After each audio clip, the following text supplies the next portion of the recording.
Hello again, thanks for checking out my next video, which is about where I was able to find inspiration as an artist, trying to find my way, trying to find my style, what I was aspiring to be. So we're going to talk about books.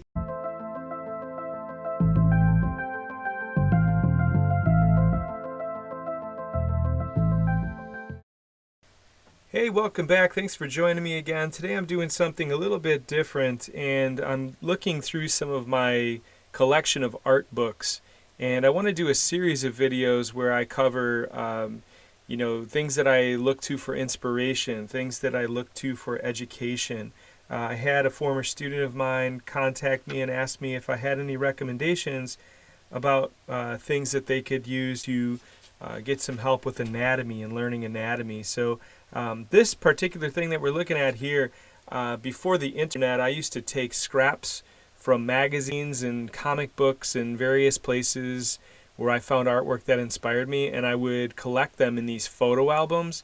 And I'm still trying to search through all my stuff for the rest of these, but I filled up volumes of these things and spent hours clipping out all these things that I found inspiring or things that I thought I would need to reference or remember for some particular thing at some particular time. But now we have this thing called Google and Pinterest and the internet. So I wish I could have some of those hours back that I spent putting all this stuff together. But yeah, I guess it's all part of living and learning and doing my thing. So this first book that we're looking at, it's actually disintegrating in front of our eyes. You can see that the $14.95 cover price, you probably can't even get a book for that much anymore, but I just used the hell out of this thing, and I was ingesting this stuff and just inhaling it. So it was the Art of Dungeons and Dragons, which was not something that I was able to play because I didn't have anyone that was as nerdy as I was to convince them to play, so I didn't really do that. But I saw this work, and this really is the stuff that was inspiring me when I was young, and I probably had this when I was about 8. And it's all traditional art, so it's all the old school stuff that they were collecting in terms of game art. They were commissioning these artists, and these were the guys that were just at the top of their game. So as a 9-year-old kid looking at this stuff, this is just complete eye candy for me. Throughout time, at one point or another, I think I have tried to at least draw, sketch, maybe even paint almost every single page in this book, which is, again, why it's just falling apart. And this is what I aspired to do. I mean, it was amazing to me that these artists were doing this at such a high level, and they were able to, earn a living illustrating and creating these worlds and making these like hyper-realistic paintings of these fantasy subjects. And these are some of my, artistic superheroes here, or sometimes I refer to them as my artistic grandfathers. People like Larry Elmore and Jeff Easley and Clyde Caldwell.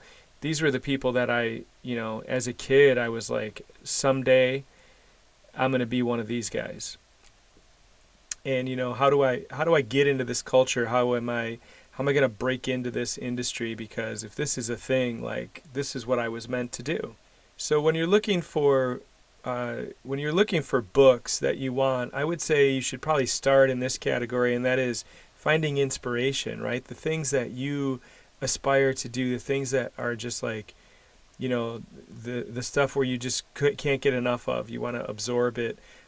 Pick up books like that and get inspired before you try setting out and learning how to do this stuff. This was one of my most prized possessions as a kid, because you couldn't just turn on a computer or pick up your cell phone and look up this stuff.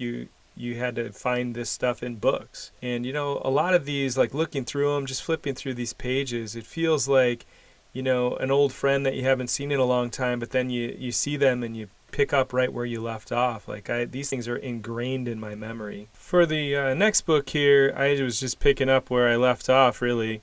This was the Art of the Dragonlance saga, which was the art of, inspired by some novels that were by the authors Margaret Weiss and Tracy Hickman, which I was reading in probably like 7th or 8th grade. essentially it's the same stuff. It's the same sort of genre with the fantasy art, except not about gaming. This time it's about the characters and the settings that take place in these novels. And you can see again we've got ink drawings and traditional oil paintings, and reading these books and sort of visualizing it and then picking this up and seeing how artists had interpreted it was really, really inspiring to me as a young reader.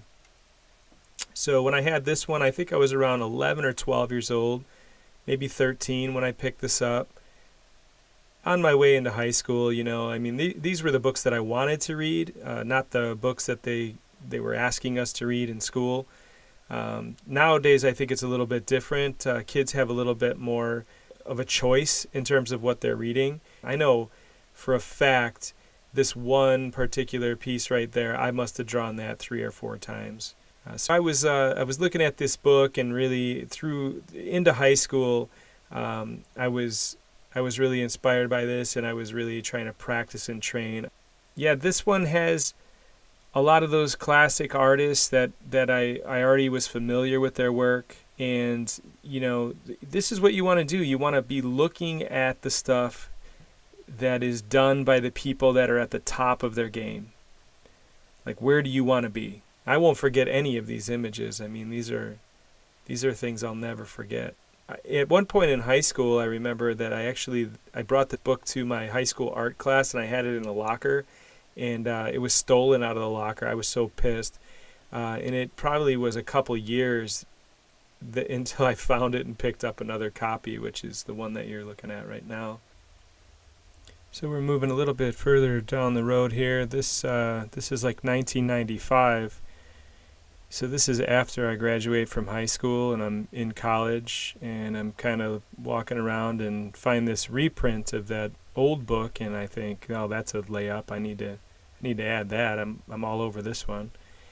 So I'm still interested in art. I'm still interested in pursuing art. I'm still studying and training, and this is, sort of put on the back burner a little bit, I guess you could say, but you can see a mixture in this book of some of those old-time traditional artists, like the guys that have been around, and then you got these new up-and-coming artists, and I'm seeing this and I'm thinking, I don't know if I'm trying to get my foot in the door again or anything with that, but you see it as a possibility. You're like, oh, these new guys are coming in. I could possibly be one of those guys, and how do I find my way into this field or into this game?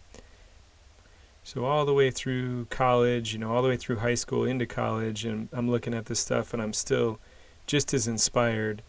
I'm just sort of ingrained into this culture of fantasy art.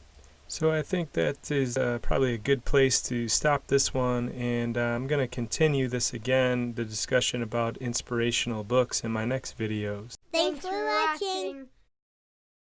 There's a little button that they put on the laptop or something, and then they say click it, and then you can never even miss a video. That's if you subscribe.